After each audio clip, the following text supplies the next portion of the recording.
Hello everyone, welcome to the weekly dose of editorial analysis. जो आज का मैंने editorial लिया है, that is from 17/6/2024.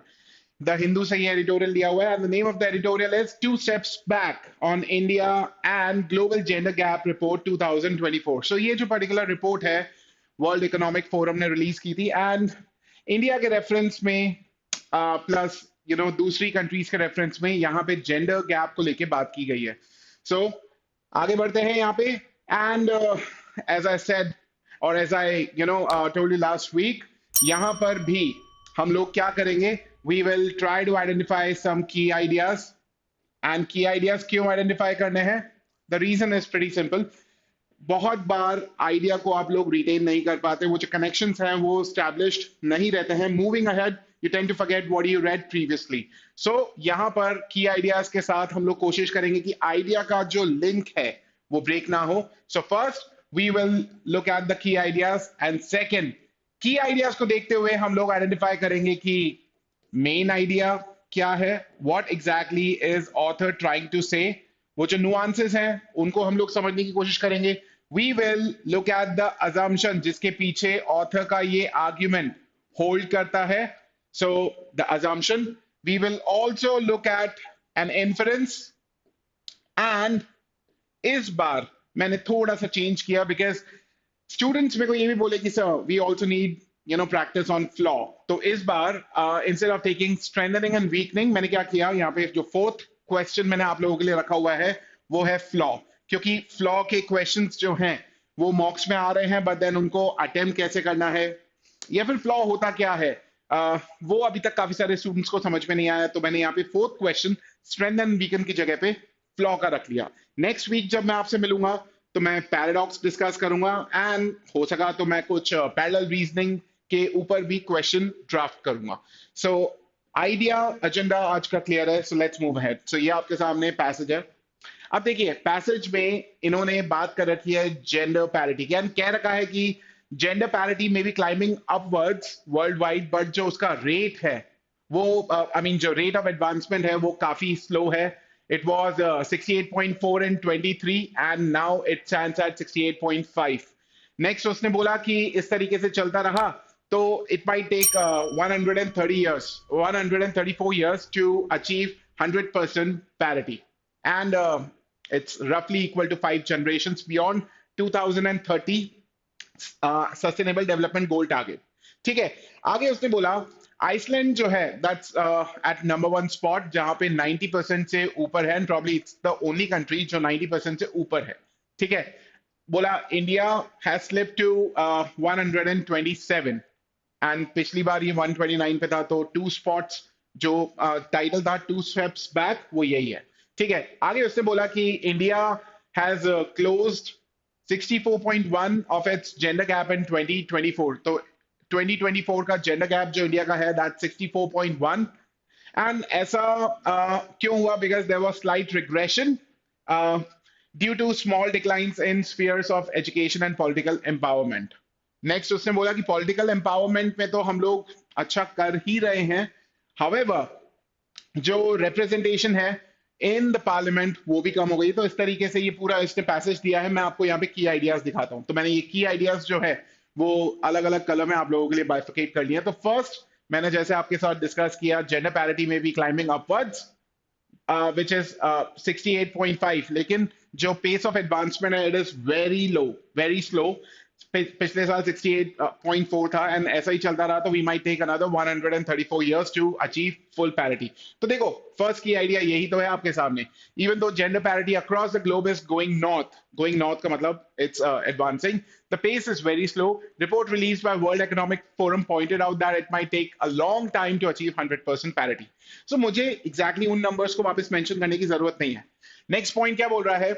Iceland is the only country to achieve a close over 90%, and it is at number 1 rank. India जो है 129 से 120 127 से 129 पे चला गया है. ठीक है.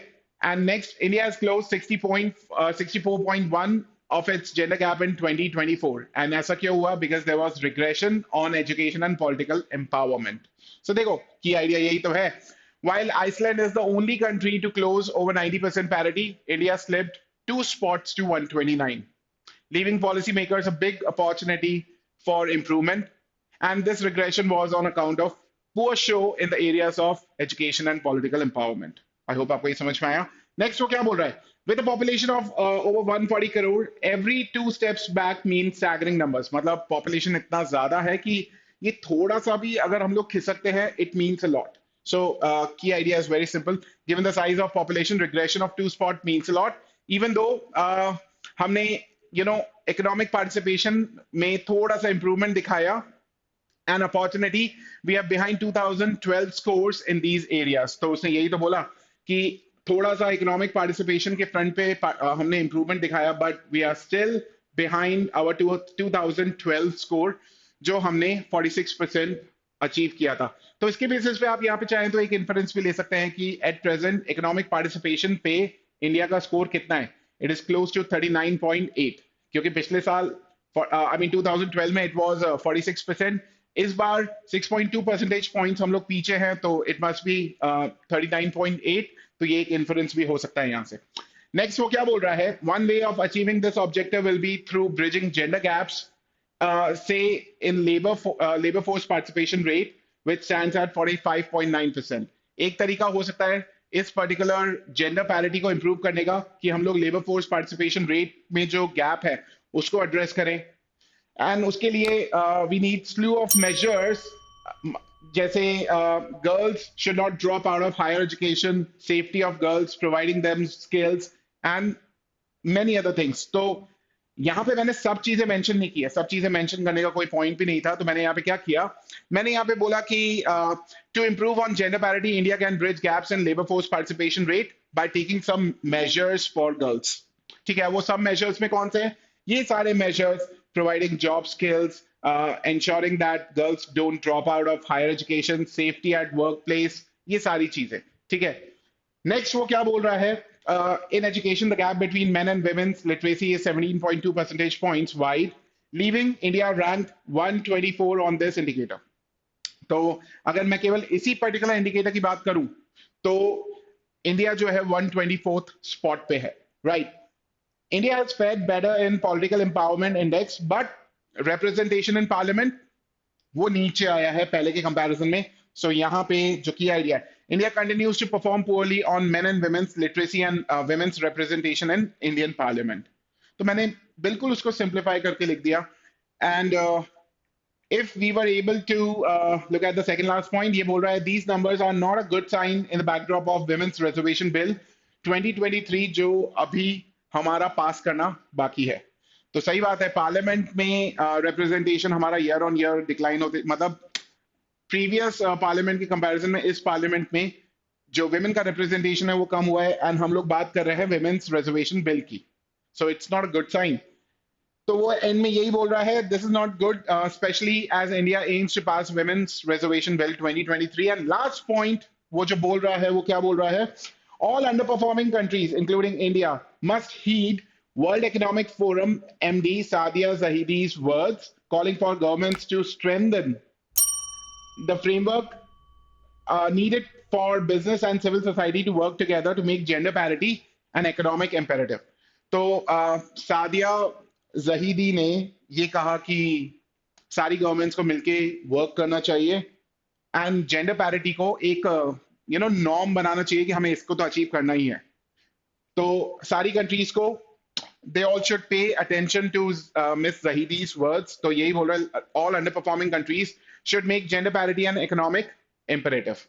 So I hope आपको ये समझ में आया. तो ये हमारे सामने इसके key ideas हैं कि even though parity across the globe is going north, rate जो है बहुत sluggish है. Iceland is the only country जो 90% से ऊपर है, बाकी सारी कंट्रीज 90% से नीचे है. And India has slipped to 129 from 127. Next उसने बोला कि जिस तरीके का इंडिया का पॉपुलेशन है, even a slippage of 2 spots means a lot. ठीक है.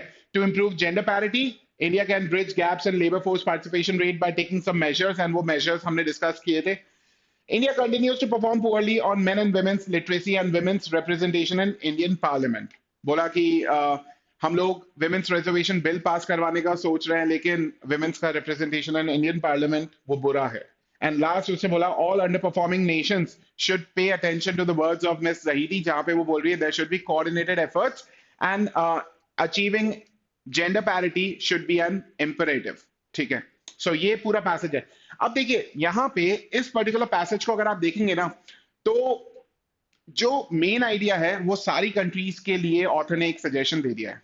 ठीक है, लेकिन इंडिया को स्पेशली फोकस में रखा है। तो ये पैसेज किसके बारे में? Is this passage about India और the passage is about world?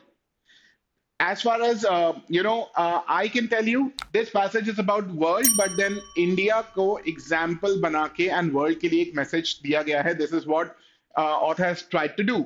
So main idea भी कुछ इसी तरीके का रहेगा। देखो, despite efforts, advancement in gender parity is sluggish, क्योंकि वो जो gender parity हमें बताया गया था वो पूरे world का gender parity था, right? So, despite efforts, advancement in gender parity is sluggish. Challenges, particularly in countries like India, arise on account of declines in education and political empowerment.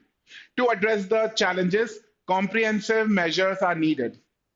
So, despite efforts, जो gender parity है, वो sluggish है, and especially in countries like India, it is on the accounts of declines in education and political empowerment. To address the challenges, comprehensive measures are needed. वो जो हमने girls के लिए measures discuss किए थे, and governments, businesses and civil society are required to make coordinated efforts to make gender parity an economic priority. क्योंकि last में उसने मिस जहीदी ने यही तो बोला कि it should become imperative, right? So ये आपका मेन आइडिया होगा। I hope you like it. And अगर ये इंफॉर्मेशन अच्छी लगी, क्योंकि बहुत बार पैसेजेस कुछ इस तरीके के भी आते हैं जहां पे हमें लगता है कि पैसेज इसके बारे में बात कर रहा है या फिर पैसेज इसके बारे में बात कर रहा है। सो मैंने एग्जैक्टली ये पैसेज लेने का रीजन ही ये था, मैं आपको ये चीज बता पाऊं कि बहुत बार ऑथर एक पर्टिकुलर आइडिया को एग्जाम्पल लेते हुए एक बड़े ग्रुप के ऊपर कॉमेंट्री करता है। This is exactly what author has tried to do in the passage. So if you like this information, hit the like button and subscribe to our channel for more such videos. Let's move to question number 2. इसके basis पे inference क्या ले सकते हैं? देखिए, efforts to close gender gap in India require substantial support from both governmental and non-governmental entities. अब ये कहां से आया? देखिए, वहां पे towards the end of the passage author ने ये बोला था कि all the underperforming countries should pay attention to Ms. Zahidi's words, where she was suggesting that all countries make coordinated efforts and make gender parity an economic imperative. So, wahan pe efforts to close gender gap in India require substantial support from both governmental and non-governmental entities. अगर ये पूरे world के लिए true है, तो definitely ये India के लिए भी true होगा. So, gender gap in India को अगर close करना है, so it would require coordinated effort between government and non-governmental entities where they make a gender parity an economic imperative. So I hope आपको ये समझ में आया। Next, assumption. अब देखिए, assumption बड़ा अच्छा है यहाँ पे ऑथर ने। अच्छा, assumption जो है वो मेन आर्ग्यूमेंट के लिए ही मैंने रखा है, लेकिन एक पर्टिकुलर प्रीमाइस को टारगेट करते हुए मैंने ये फॉर्म किया यहाँ पे। तो ऑथर ने क्या बोला था कि जो जेंडर पैरिटी का जो रेट ऑफ एडवांसमेंट है, इट्स क्वाइट स्लगिश, एंड ऐसा ही चलता रहा तो 134 इयर्स जो है वो लग जाएंगे। तो वहां पे ऑथर ने ये अजम्पशन नहीं लिया क्या? आप खुद सोचिएगा। ऑथर ने यही तो अजम्पशन लिया, rate of progress towards gender parity will remain constant over the coming years. क्योंकि अगर ये कांस्टेंट नहीं रहता तो फिर 134 इयर्स लगेंगे ही क्यों? अगर 134 इयर्स लग रहे हैं तो उसने आज की रेट को कैलकुलेट करते हुए, जिस हिसाब से एडवांसमेंट हो रहा है उसको कैलकुलेट करते हुए बोल दिया कि 134 इयर्स लगेंगे। यानी कि ऑथर ने अज्यूम किया है कि जो रेट of advancement है, it's going to remain constant over the coming years. I hope आपको ये समझ में आया। So इसी तरीके से आप भी मेहनत कर सकते हैं। In fact, I would appreciate if somebody of you, if somebody of you or if many of you give me assumptions कि सर ये भी इसका एक assumption हो सकता है। मैं personally उन comments को देखूंगा, अगर सही होगा तो I would give kudos, अगर नहीं तो क्या गलती होगी मैं शायद वहां पे समझाने की कोशिश करूंगा। So you can give me your answers as well. Next, flaw. तो मैंने आपको बताया था, हमने अजम्पशन डिस्कस कर लिया, इन्फरेंस डिस्कस कर लिया एंड मेन आइडिया डिस्कस कर लिया। The fourth one is flaw. अब देखो उसने क्या बोला, इंडिया को कंसिडर करते हुए पूरी वर्ल्ड के ऊपर या फिर मेनली एक बड़े रीजन के ऊपर जहां पे सारी अंडर परफॉर्मिंग कंट्रीज को ये कहा जा रहा है एंड सारी अंडर परफॉर्मिंग कंट्रीज को एक ही सजेशन दिया जा रहा है। तो यहाँ पे फ्लॉ होगा क्या? फ्लॉ ये होगा कि ऑथर ने मान लिया है कि सारी कंट्रीज के चैलेंजेस एंड अपॉर्चुनिटीज जो है वो सेम है। ठीक है, तो ऑथर ने बोला कि government and non governmental organisation को कोऑर्डिनेटेड एफर्ट्स करने पड़ेंगे। बट देन हो सकता है कि किसी कंट्री का जो चैलेंजेस है वो दूसरी कंट्री से डिफरेंट हो, तो वहां पे शायद ये सजेशन वर्क ना करे। सो अगर ऑथर ने एक ही सजेशन सारी कंट्रीज को दे दिया तो ऑथर ने ये अज्यूम कर लिया है। अब मैं चाहता तो इसको अजम्पशन में भी रख सकता था, लेकिन ये अजम्पशन अपने आप में फ्लॉड है। इनफैक्ट जो मैंने आपके साथ पहले अजम्पशन डिस्कस की थी वो भी एक पोटेंशियल फ्लॉ बन सकता है कि ऑथर ने मिस्टेकनली ये अज्यूम कर लिया कि rate of advancement and gender parity ये कांस्टेंट रहने वाला है ओवर द कमिंग इयर्स। तो ये भी अपने आप में एक फ्लॉ बन सकता है, क्योंकि अजम्पशन तो ऑथर की तरफ से होता है ना, वाकई में वो सही होगा या नहीं होगा इसके बारे में कौन बताएगा। सो वो एक फ्लॉ भी हो सकता है। तो यहाँ पे ऑथर ने यहाँ पे अज्यूम कर लिया कि सारी कंट्रीज के जो चैलेंजेस हैं एंड अपॉर्चुनिटीज हैं इन अचीविंग जेंडर पैरिटी वो सेम है। तभी तो one solution works for all वाली जो आप कह सकते हैं स्ट्रेटजी वो ऑथर ने यहाँ पे चूज की है। तो ये यहाँ पे एक फ्लॉ था। आई होप आपको आज का ये सेशन जो है वो पसंद आया। Do let me know next time मैं आपके लिए कौन कौन से क्वेश्चंस जो है वो लेके आ सकता हूँ। आज मेरी तरफ से इतना ही। ये सेशन अगर आपको अच्छा लगा हो, hit the like button and subscribe to our channel for more such videos. I thank you all for your time. You all have a wonderful day ahead. Thank you.